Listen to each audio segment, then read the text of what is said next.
moins de parlementaires, proportionnel, limitation des mandats. Le gouvernement dévoile sa réforme des institutions.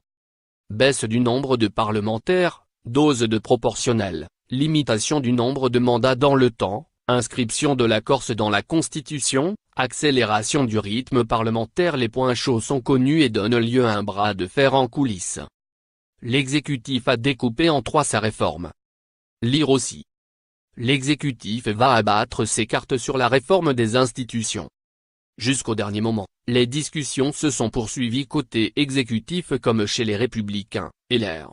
La droite sénatoriale a déjà fait savoir qu'elle voulait un accord global, ce qui signifie que si elle est en désaccord avec le contenu des lois ordinaires ou organiques, où son soutien n'est mathématiquement pas impératif, elle bloquera la révision constitutionnelle, où ses voix sont quasi incontournables. Vendredi, l'Élysée avait annoncé un accord sur une réduction de 30% du nombre de parlementaires, soit 404 députés et 244 sénateurs, contre 577 et 348 actuellement, mais l'entourage du président du Sénat, Gérard Larcher, avait immédiatement démenti. Il faut être entre 20 et 25%, mais 30% ce n'est pas possible car cela sacrifierait les territoires les plus fragiles, a affirmé mercredi matin sur RTL le chef de file des Républicains au Sénat, Bruno Retailleau. Autre point délicat, la proportionnelle, promesse d'Emmanuel Macron. La droite y est hostile mais le MoDem, principal allié du gouvernement, veut qu'un quart des députés soient élus à la proportionnelle. Gérard Larcher a d'abord dit publiquement qu'il était prêt à accepter 10%, avant de monter le curseur à 15% lors des discussions à l'Élysée la semaine dernière. Mardi, Gérard Larcher m'a dit qu'il n'y a aucun accord de donné, a toutefois déclaré mercredi Christian Jacob, président du groupe et LR à l'Assemblée.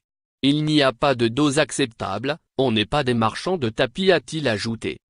Quant à la limitation à 3 mandats maximum dans le temps, les petits maires des communes de moins de 500 habitants sont dehors et déjà exclus de la mesure. Mais le Sénat cherche à relever le chiffre à 5000, 9000 voire 20000 habitants. On est dans l'épaisseur du trait. 500 habitants, ça concerne déjà 90% des communes, souligne une source dans la majorité.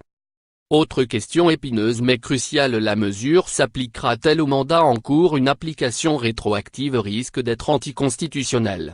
Mais si elle ne s'applique qu'à partir des prochaines élections, elle n'entrera de fait en vigueur que dans 15 ou 20 ans, limitant sa portée. L'exécutif devrait en revanche reculer sur une mesure qui a suscité une levée de boucliers au Parlement, restreindre le nombre d'amendements en fonction de la taille des groupes parlementaires. Pour faire adopter la révision constitutionnelle, l'article 89 de la Ve République impose une majorité simple de l'Assemblée et du Sénat sur un texte, dans les mêmes termes. Emmanuel Macron aura alors deux options: un référendum, qu'il n'a jamais écarté, ou un vote des parlementaires réunis en congrès, où il aura besoin d'une majorité des 3/5.